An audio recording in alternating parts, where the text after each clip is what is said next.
Hi everyone, my name is Lara Burns, and if I haven't met you yet, I am a youth coach here at the 412 Youth Zone. Today we're going to be talking about our final project for this series of exploring photography. Have you ever tried to describe a place that you've been to somebody only to end up by saying, I guess you had to have seen it to believe it?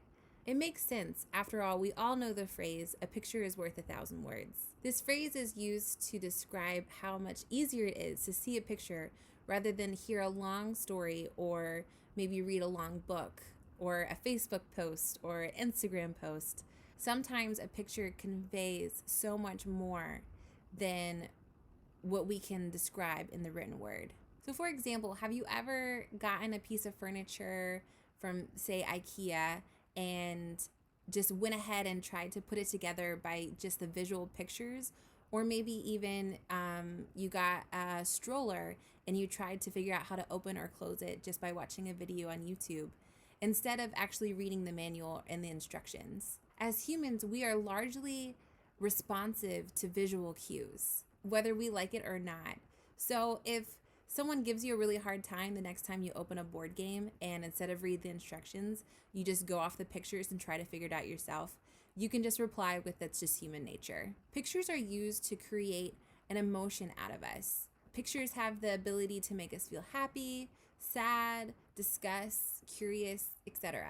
We can remember famous brands just by seeing their logo. And advertising companies really know this about us. They fill magazines with pictures, and they fill advertisements with photos and things like that, just because they know that that's human nature and it's gonna pull us in, and we're gonna remember what we saw versus what we read. We can even see an old picture of us from 5, 10, 15 years later, and that image creates a response and a feeling and an emotion, whether that's a sad feeling or a happy feeling, or you can see a picture of your favorite toy, or you can see a picture of your best friend from high school, and that stirs an emotion in you.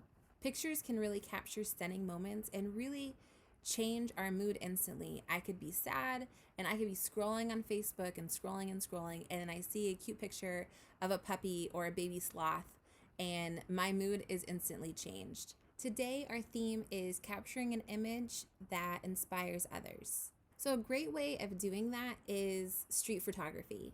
Street photography is super simple. It's just going out to the street, maybe going downtown in Pittsburgh, and just asking strangers along the street if you can take their photo. Probably the most famous street photographer is Brandon Stanton. He is the photographer behind Humans of New York. When Brandon lost his job as a bond trader, he immediately threw himself into his personal passion and started doing street photography, and really brought street photography into what it is today. If you'd like to complete this exercise, I want to encourage you to be as safe as possible and as approachable as possible. So if you're going downtown, make sure you bring a mask, stay 6 feet away from people, approach them kindly, and you can say something like, you really inspire me today. Is it okay if I take your picture for a program that I'm completing for a class? And if you give a compliment like, I really like your style, or I really like your coat, or your glasses, or something like that, people will take notice of that and will feel really empowered and will generally let you take their photo because they're just looking good that day. Also, if you give a compliment, that really could make that person's day that day. So it is a fun experience, not only for you, but for the other person if they're willing to do it. You may think that this is a really scary experience. Maybe you're saying to yourself, wow, I can't even take a picture of a friend or a family member that I really know. How am I going to approach strangers on the street? And I really want to encourage you to try to step outside the box and just try. Some tips I can give you is picking a day, setting it in your schedule, finding a good day that has good weather, taking your camera or your smartphone with you, getting on the bus, going downtown, and just sit in the environment of downtown and look around and see what inspires you.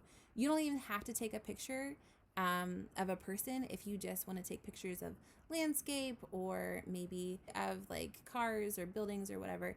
That's okay. Just as long as you feel comfortable where you are, I think that's a success. And still, I want to encourage you to try to take a photo. Another tip that I can give you is some people I've seen do street photography, that's been really nervous is they would give themselves a time limit. Say they're going to give themselves 10 or 15 minutes to try to get as many photos as they can. So they'll ask as many people as they can in that 5, 10, 15 minutes. Once that time is done, then they go home. So street photography is really quick. It shouldn't take more than a minute to get a photograph of someone. Really, it shouldn't take more than 30 seconds. You just introduce yourself, saying you're doing a program, and ask to take their picture. They say yes or they say no. If they say yes, you take the picture, you walk away and say thank you. That's really all there is to it. So it really shouldn't be a long process. It really shouldn't take your whole day. But if it does, that's cool too. Just enjoy the program, enjoy the exercise, and see what you come up with. As I've stated in my first 2 videos, photos that shared with class cannot contain sexual imagery, sexual innuendos, nudity, or explicit imagery of any kind. Photos cannot contain alcohol, drugs, or illegal activity of any kind. And lastly, photos cannot contain profanity of any kind. So for example, like I said before, if you're in the street, if you're photographing graffiti, or if someone in your picture is drinking alcohol or smoking marijuana, those pictures really aren't going to be accepted in our program. So try to choose someone else or something else. I'll be collecting photos from today until the 22nd, which is a week from now. So if you'd like to submit your photos to me, you can do so privately here on Facebook, or you can email them to me at larab@aubreylee.org. I really hope you guys have fun with this one. I love doing street photography. I think it's a fun way to remember what a city is like or kind of see the vibes of a city. So I really hope you enjoy it, and I look forward to seeing all your photos. I hope you have a great week, and I hope you take care. Bye-bye.